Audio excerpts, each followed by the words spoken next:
We're going to go back in time a little bit. I don't know the general age of everyone here, but if you're older like I am, you remember MySpace. Yes. Well, MySpace is going to be making a comeback thanks to Gen Z with their own version of this app called No Space. Yeah, I mean, Gen Z has attempted multiple times to bring back MySpace. They had their own kind of they brought back like dumb phones, like they really like dumb phones, flip phones and things like that. The ones who, I guess that would be like tech hipsters in their generation who don't want to be connected. I think those are becoming more popular though. Yeah. I'm very interested in that. This is like a research, like I'm gonna learn HTML, I'm gonna make my own background, I'm gonna have like the graphics and everything, I have a top 8 list. To this day, top 8 list is the most toxic thing that's ever come out of social media. I don't care what anyone says. You got like all your friends and you're like, why don't you rank the people you love in your life? And then let everyone know who you like the most.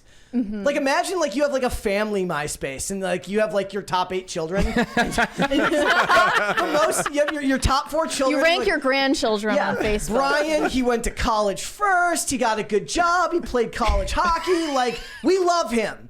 Kyle, community college, like he got into some trouble with the law when he was in high school, like GED. 3rd or 4th. But as I'm looking at this, like screenshots from the app, it really doesn't resemble MySpace. No. It doesn't look like the same vibe at all because it's supposed to be used on an iPhone, which obviously didn't exist back then. It should only be allowed to be used on like old Dell computers that have been destroyed by LimeWire. Yeah, but there's a 380,000 person wait list. Everyone on it is just going to use this app for like a week and give up. Yeah. You know what it is? It's going to fly right down there. It's like, I'm going to have it on my phone and it'll be right next to Truth Social. And both will get exactly 0 use. Well, when you were on MySpace, wait, were you guys on MySpace? Yeah. Yes. Yes? Yeah. Okay. When you were on there, did you notice that like millennials acted differently on MySpace than on Facebook? Like Facebook is where your family members are watching you. MySpace is more like Wild West. You could definitely create a persona on MySpace. Yeah. Were either of you emo? Huh? Emo? No.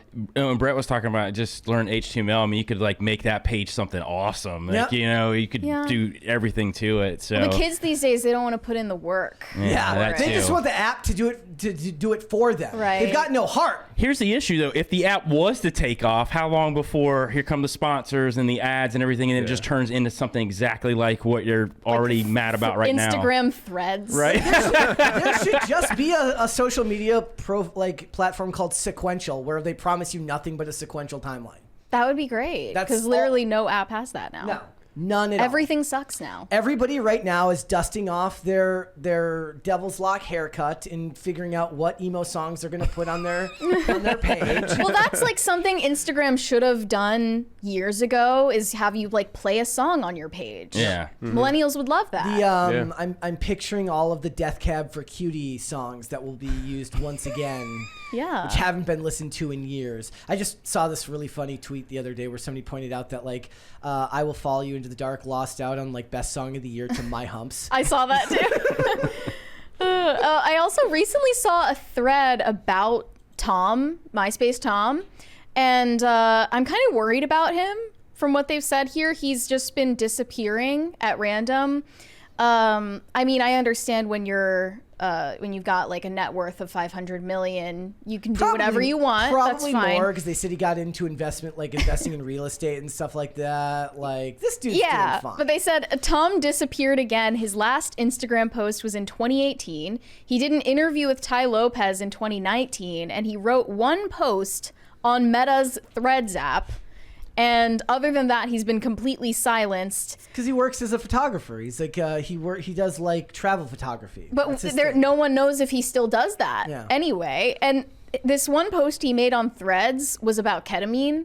Yeah. The first time you make a post in like 4 years is about ketamine therapy. I don't know. I'm just worried about this guy.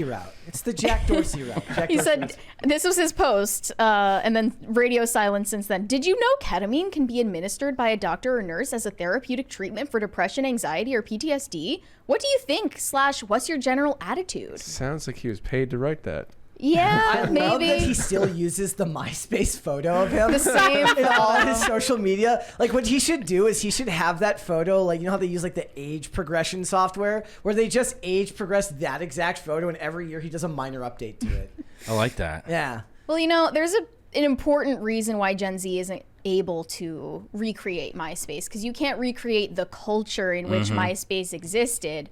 Gen Z is just too sensitive for that. But it was the first. It was the first instance of just that dopamine hit that everybody is now addicted to. You come home from work or school, you log on to your stupid computer, new blog post comments, new friend requests, all in different colors, like drugs, like literally like capsules, and it's just flooding your brain. That's Yeah. what they were testing it there. You know, what color the bubble is going to get people Yeah. to hit more. Yeah, it Now was. everybody uses red. And now it's just worse. It's the same thing, and it's just gotten worse over time. And even like the probably the most awful aspect is like, at least back then they were getting you addicted to dopamine, and you didn't have to look at ads. Now you have to look at ads while getting addicted to dopamine. Now I have to look at targeted Instagram ads while being addicted to my phone, and that just seems unfair. Well, I don't even scroll Instagram now because the timeline is just trash. And X is turning the same way. The It's covered in the other spam. funny thing about Tom being a photographer, you know that anybody here baseball fans or ever watch baseball or anything like that? No, Yeah. Randy Johnson, pitcher Yeah. for the Twins, became a professional photographer after. They didn't know I that. did see that. Yeah. And so he's very famous for throwing like a 99-mile-an-hour fastball that just drilled a bird and killed it. Exploded. And his logo for his photography company is the bird being hit by the ball. No. And Ken Griffey Jr., also shooting sports photographer. That's wild. Yeah. They're just like, look, Interesting. I made millions of dollars. I've got nothing to do. Like, I don't want to coach. That would be too cliche. Like, I think Griffey does end up coaching like the U.S. team or something like that. But they just go into photography. It's great. It's wild. He went to Burning Man and then just disappeared. I do miss the again. I still think the top 8 list was the most toxic thing you could have possibly. I think they expanded it to 16 at one point. I'm like, imagine being 16, like the hanger-oner who gets stuck at number 16 on somebody's like top 16 list. That must feel worse than not being included. Yeah, dude. It was those were different. We should have a top 8 list for our super chatters. Make them compete to get in the top 8. We could do that. We like make like a. Actually, Shane H. Wilder could probably make us like a replica of like the top 8 list, and then put like the top 8 people from the chat down. Well, in there. obviously Shane H. Wilder would be number 1. He would be like, wait, does that make you and me the Tom from MySpace? Yes. We're your first friends no matter what. Like we just are automatically included there. And then MySpace had a phone app. You know, you could. they really? Yeah. Well, Towards it just the end. turned into like a music It was a library. music platform. But then they accidentally deleted like huge amounts of the music that was posted on the platform. Literally worse than Oops. the burning of the Library of Yeah. Alexandria. Like A lot of people like found a lot of music because of MySpace back in the day. Though. I mean that you that now they can't just be find it on discounted. TikTok. Kids these days. That's what they should do. They should sell TikTok to to the people that sold MySpace. I think actually Fox bought MySpace.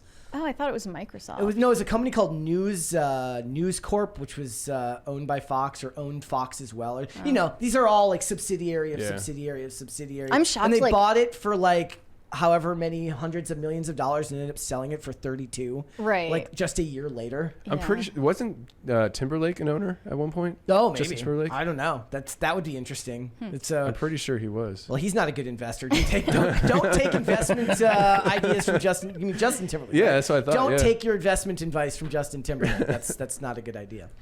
Thanks for watching. Listen to full episodes of Pop Culture Crisis on Spotify. Keep up with us on social media and make sure you subscribe and ring that bell so you never miss the show. Bye, guys.